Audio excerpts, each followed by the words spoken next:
The Charlotte Roval has came and went, sadly speaking, because I really like the Charlotte Roval. But this year's race did not disappoint. We had drama. We had some fierce side-by-side racing through the configured oval of Charlotte Motor Speedway. Now, Andrew, let's look at our results from the week of the Charlotte Roval.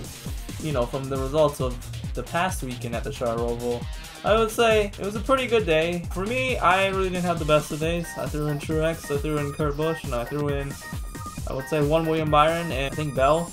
And well, those guys didn't really do as well as I thought they would be doing. I'd say like Kurt Busch and Truex, you know, they made their mistakes at the end of the race, which definitely was costly. And Byron, he was definitely a top 5 car, just ended up pushing it too hard and spinning it out to come home in 11th place. And for my main lineup, Jackuwarz, we finally get a race win pick. Not often I get that, but very sweet to get that, because I'm going to need those points from the bonus picks to make up for the mishaps in the very end of the Charlotte Roval race involving Kurt Busch and Martin Truex Jr. Something happened to Martin Truex. The NBC broadcast didn't mention anything about that, unlike Kurt Busch, where we saw him miss the front stretch chicane that essentially dropped him all the way back to 25th. I think they briefly mentioned it, but definitely if you looked in the NASCAR Radioactive video, at the end they show him being spun out in the backstretch chicane for Martin Truex Jr. And other things to note is, you know, Hendrick, they also had they had basically a day of ups and downs. Bowman had some issues with the car, I think battery or alternator or something like that. Larson did too, but he ended up rebounding up a lot better than what Bowman did, and Chase, you know, him versus Harvick, that feud came back on the track. And Byron, yeah, he just got sort of taken out at the end of the race. Now to look at the top 8 with the most points. We got Kyle Busch, your top Toyota, with the most with 47. Moving down on here, we got some quite the sleeper caliber driver picks at the very end of the top 8, like Tyler Reddick and Chris Buescher. Tyler Reddick, because of his finish at Talladega, had to start from 29th, made his way all the way up to 2nd. Very impressive result. It's like with the Homestead, say, just made it all the way up to a 2nd place, albeit with no stage points. Same goes for Chris Buescher, who finishes right behind him in 3rd. I think we were a bit debating about between him and Dibby, and really, honestly, you probably should have put both of them in. I know maybe Dibby finished 9th, so just only one spot out of that top 8. Well, Buescher finished a bit better, but still, they ran better than other top guys like Martin Truex Jr. or Brad Keselowski or Bell. And so that's our recap for the Charlotte Roval. Now we move on to the next round, the next race. This one we're going to Texas Motor Speedway to begin the round of 8. Here's our tier list for the week of Texas. Not a whole lot of Chevrolets at the very top. I think you want to go with Joe Gibbs Racing and Team Penske for this race, just like with, say, Richmond or New Hampshire. But Andrew, we're going to lead things off with you. Who are your top play? So we're going to cover 2 top plays here, and my top play is Ryan Blaney. That 12 car on these intermediate tracks have been really good. He's finished 5th and 5th from Atlanta and from that Las Vegas race. And I think even from that Las Vegas race, he was like some of the Hendrick Chevrolets, you know, being behind on the strategy. But that car had a ton of speed, and he came back to finish a top 5. I know his stage points are a bit concerning. It's like around 6.3 stage points on these intermediate tracks. He's been really fast on these tracks. I mean, he also won Atlanta, and he's gotten average 12 stage points. That's a lot at these past Texas races. So I'm definitely putting Ryan Blaney in my lineup this weekend, and I think you should too. Right, especially if you've been light playing Blaney this first half of the playoffs, and say if you're sitting at around 3 or 4 plays left, then there's hardly any reason to leave out Blaney for your lineups. So he's going to be a good focal point for this week at Texas. So is the driver I'm going to be covering in top plays. It's going to be Kyle Busch. A lot you can say about Kyle Busch, Andrew, from Ryan Blaney, you can also apply to Kyle Busch. At Texas Motor Speedway, Kyle Busch can earn a lot of solid points. Hardly does he ever have any issues at this track. But never mind his 550 results in 2021, I feel Texas is a very stable track for Kyle Busch. And if you want a good fantasy result at Texas, I believe it starts with Kyle Busch. And him being, I would say 5th, only 1 point out, even though it's only 1 point, I'm sure he would like to be in that top 3 or getting a really good amount of points for these upcoming races. I know Kansas he's good, but maybe Martinsville is a scary track, or like that track that he has a bit of worries going to if he doesn't win here at Texas or Kansas. That's what we think about the top plays. Ryan Blaney, Kyle Busch, those are cornerstone. Who can we pair them with from our blind spot plays? Somebody that's going to help you get an edge in fantasy. I'm going to pick the guy who finished second last week. That is Tyler Reddick for the Texas Motor Speedway. He's had a 13th speed on these high-speed intermediate tracks. He's really just done a 180 after being eliminated from these playoffs, only by 2 points at Bristol. But in the past few races after the Bristol Motor Speedway, he's been really top 10 car. Even in terms of speed, he's been a top 10 car, except for Talladega. But you know, Talladega, that's a whole another beast. He's definitely a good guy to go for those stage points and that good average finish at the end of the race. And yeah, he's really just been top 10 at every 1.5 mile track. So if you're running low on these Larson plays, Chase plays, maybe even Denny Hamlin and Kyle Busch or Martin Truex Jr., I would really consider Tyler Reddick as a good garage and definitely a good starter. Right, indeed. Reddick has been putting up a lot of steady results that you would find in a driver like Kevin Harvick or Kurt Busch, and for 550, he should be right up there with the drivers you can put in your lineup and have a good day with. I'm thinking the likes of what he put up at Atlanta and Charlotte earlier this year. He was up there. He was getting at least 30 points in each of those races, and at best, he was getting mid-40s, which is excellent.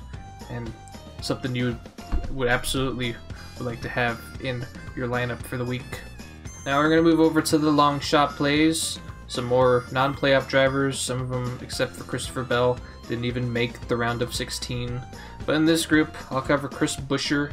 At the Coca-Cola 600, he got the top Ford and some good points.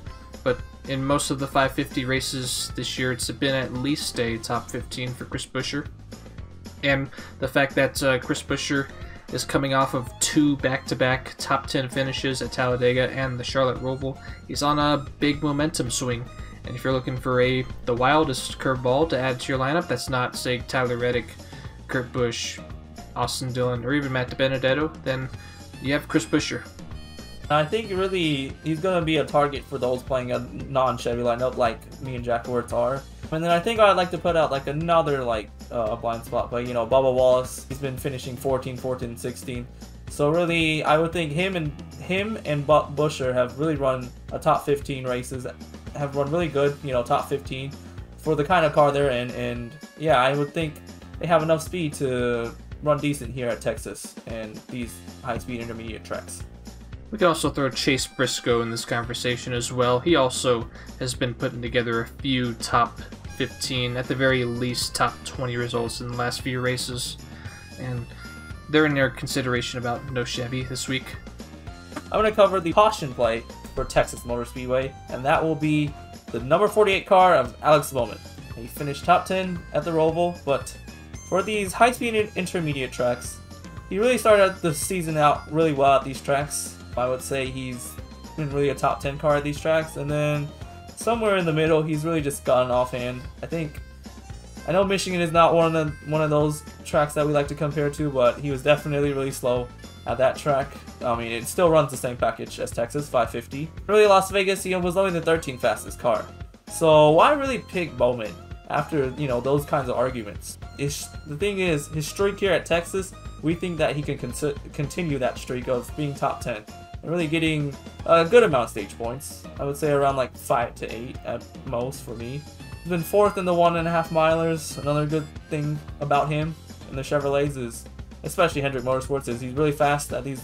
That they're really fast at these 1.5 milers. Maybe throw the 48 car in, as they seem to have a little bit more speed than the 2014. And really, he could be like a Reddick play, like, you know, being eliminated from the playoffs gives you a lot less stress and pressure to perform. So maybe they decide to perform a bit better and get you a top 10 finish in fantasy. Right, and looking at Bowman's results at Texas and in the later stretch of the playoffs last year, he did put up some really high numbers, but in the last, I want to say, month, at most maybe 3 months, Bowman's been on a pretty big and long cold streak, and it's been very difficult to get good results from the 48 car as of late, consistently as well.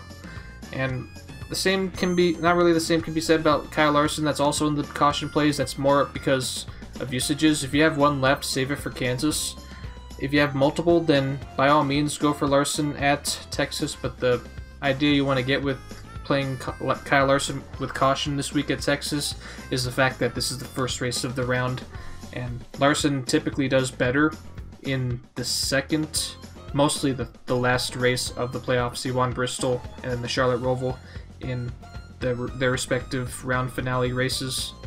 Some other guys you see in here, like 24, his situation is just more based on his finishes here at Texas. He's had a fast car on these 1.5 miles, just like Bowman, but yeah, his finishes are a bit concerning. And then Joey Logano, he's been excellent here in Texas, but that 550 package has not been a friend to him. Fair enough points. These are drivers that have just got eliminated or are on the fringe of the playoff cut line.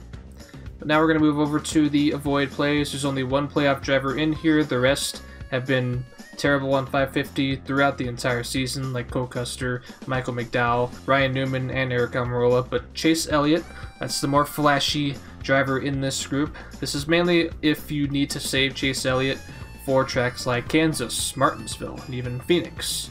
And Texas, if you line that up with those 3 tracks, is easily going to be Elliott's worst track out of the remaining schedule in 2021. In the past at Texas, Elliott mainly scores around top 15.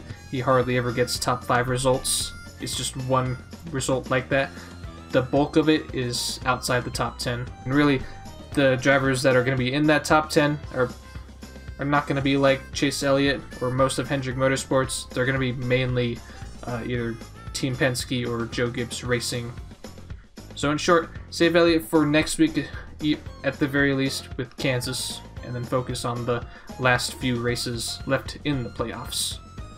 Although, if you do have the plays for Chase Elliott, I would definitely try and throw him in there, and most like a garage for him, as like, you know, we've said avoid at Las Vegas last time. He ended up coming home to finish second and really had a fast cars. I would say definitely if you have the usages, go for it. If you don't worry about him at all. And I know there's always that possibility of him having the speed and coming home to really just, you know, forget all the past results and yeah, just use the speed that he's had to come home and get a top 10. Alright, the cutoff number, I forgot to mention in my bit with Elliott, is if you have 3 usages left with Elliott. At 3, consider saving him all for the rest of the schedule. If you got 4, then might as well throw him in if you don't want to leave a Chase Elliott play left on the table. Yeah, no siree, we would not want to leave any of those Hendrick Motorsports plays on the table, unless it's Byron or Bowman. Like Bowman, Larson and Elliott is most important that you get all 5 plays in. Yes, definitely. So that's what we think about some drivers via the tier list. Now to set some lineups for this week at Texas, Andrew. Yeah, for me, I'm going with Denny Hamlin, Kyle Busch, Ryan Blaney, some of those guys that we talked about. Going more about like Denny Hamlin. I think he's going to continue a streak of like just winning that #1 race in every round. That's what he has done so far. You know, Darlington, round of 16, he's won that first race. Round of 12, he's run that Las Vegas race. And so for us, we think that Denny Hamlin is really good at the beginning of the round, and he's just, you know, going to go hard out, and then he's probably going to have enough points at the end of the round of 8 that he probably will just take it easy, or, you know, just won't put himself in too many risks. And then, you know, another thing about Brad Keselowski, his 550 stats are good here, albeit he will probably finish around like 8th to 10th. He could finish better, but I haven't used Brad Keselowski at all, and I think I'm going to take the plunge with him. For my main lineups, Jackuwarz, that's the same mentality I'll bring into that lineup as yours, Andrew. You want to build it around Denny Hamlin, Ryan Blaney, Kyle Busch, and Brad Keselowski. With Hamlin, even though it's my final play with him, I'll put my full faith in that he'll get a monster day at Texas Motor Speedway. Probably better than what you could get with him at, say, Kansas or Martinsville even. I just like the idea that Hamlin does exceptionally well at the first race of each round. He did that in Las Vegas, and especially at Darlington. I feel Kurt Busch is good enough on 550, and the fact that I don't have enough Martin Truex plays for Jackuwarz 1. I only have 1 left. I want to use that for Martinsville and or Phoenix. then I want to have Kurt Busch in there to give me a points day that Martin Truex could also have. But as for the rest of my lineups, they're all going to be going in on Martin Truex Jr. with 2 plays left for each of those lineups. I feel you can play Truex at Texas, and then you can choose between either, say, if you want, go for Kansas, but I'm mainly eyeballing either the final Truex play to be at either Martinsville or Phoenix. So, like, if you're in a situation where you only have, like, 2 usages left with Hamlin and 2 usages left with Truex, I really just split it at 1 use on, like, you know, 1 use of Hamlin at Texas and then 1 use of Truex at Kansas, and then you can basically both combine them at Martinsville, and if not, you have the Phoenix race to fall back on. I guess before we wrap up our picks for this week at Texas, our bonus picks between all 5 of my lineups are pretty sporadic. Between all of them, it's going to be either Denny Hamlin, Brad Keselowski for Waste Elliott, but mainly Denny Hamlin, Kyle Busch, or Ryan Blaney for the race win. Besides Keselowski, those I feel are the strongest to win next Sunday. I like Ryan Blaney can possibly get a win, but I think the number 1 favorite for Texas should be Denny Hamlin. The fact that it's the first race of the round, 550, and Texas, when Denny Hamlin needs a good day, then Hamlin can get a very excellent day, maybe even a win at Texas. Chevrolet hasn't been a winner at this track. Could they win here? It's definitely a possibility with Chase or Larson, but to be a bit on the safe side, we're going to go with Kyle Busch or Denny Hamlin as the race winner. And then, you know, top Chevrolet, I guess, like I said with Larson, he's only really finished 2 times being the top Chevy while starting on the pole. That was Sonoma and Charlotte. Well, I mean, Charlotte was pretty much a given, you know, with all the practice and qualifying, but Sonoma, it was pretty much also a little bit given since he was good at the road courses. But I guess going into, like, a bit of uncharted waters, I would go with whoever's not starting on pole, which is not Larson, so Chase Elliott as the second favorite to be, or like the main favorite to be top Chevrolet. Yeah, for top Chevrolet is going to be rather tricky. Very tempting to go with Larson. Most of my lineups will go with Tyler Reddick. I feel at some point he needs to get top Chevrolet, because wait, you can finish second, but another Chevrolet won the race. But top Chevrolet, it's got to be Tyler Reddick and or Chase Elliott if you need somebody from there. But I feel Tyler Reddick might be the safest bet for top Chevrolet. Top Ford, it's got to be either Brian Blaney or Brad Keselowski. That's pretty simple. Same goes for top Toyota, either Kyle Busch or Denny Hamlin.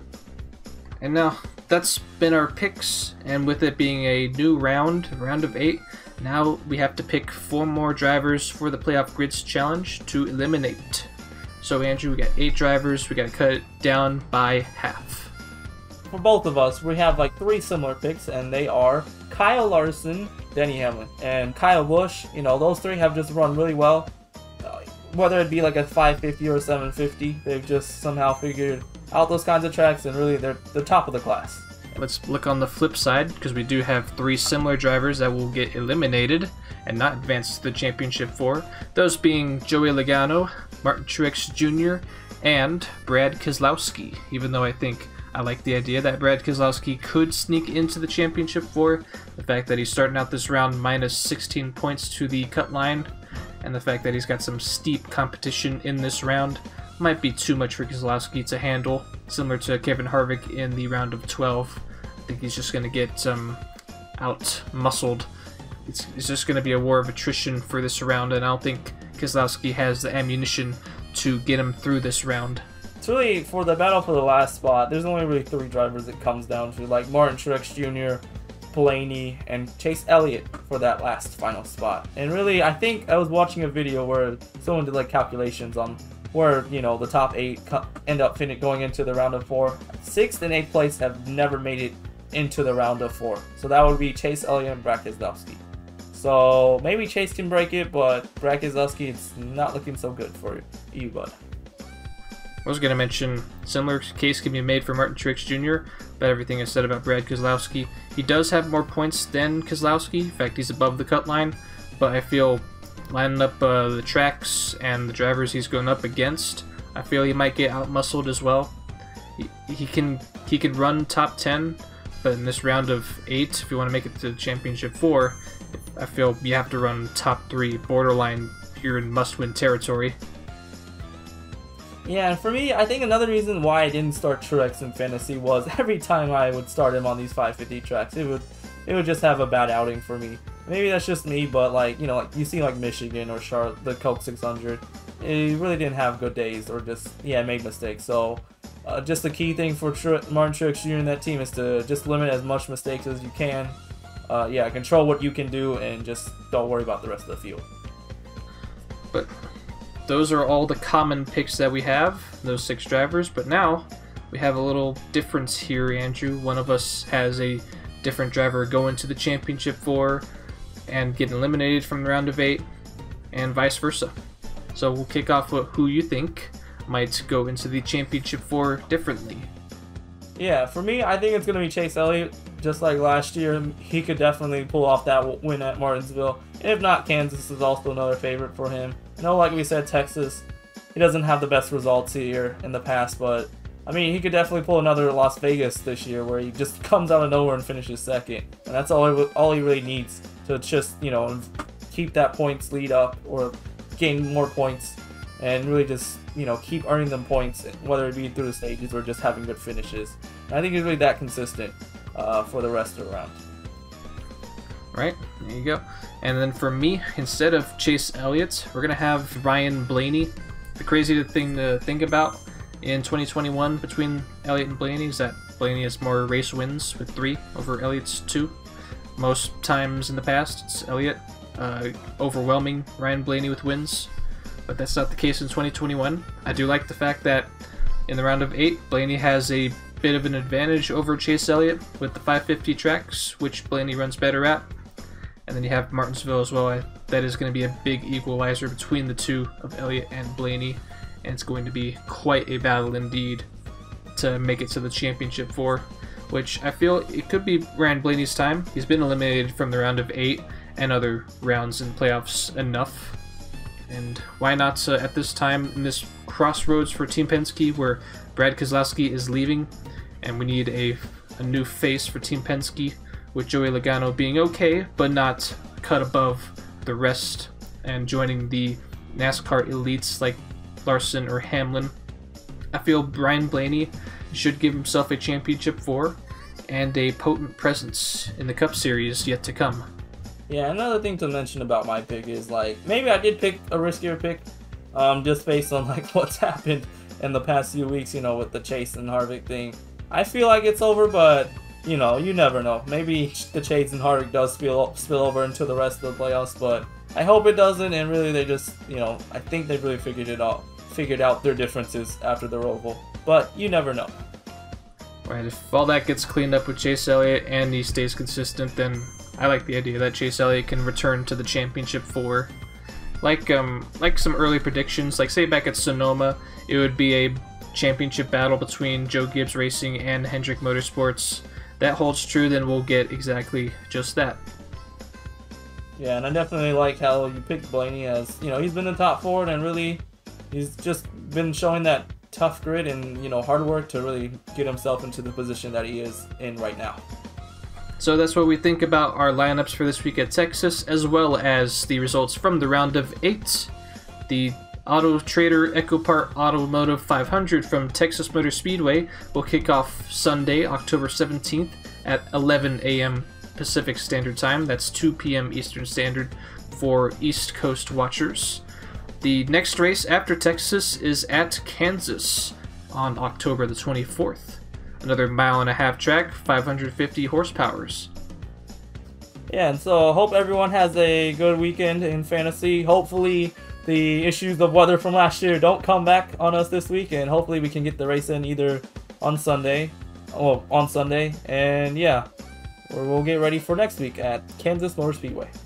That's a good point to make. Enjoy, everybody, in fantasy. Enjoy the race. Thank you for watching this video. We'll catch you next time.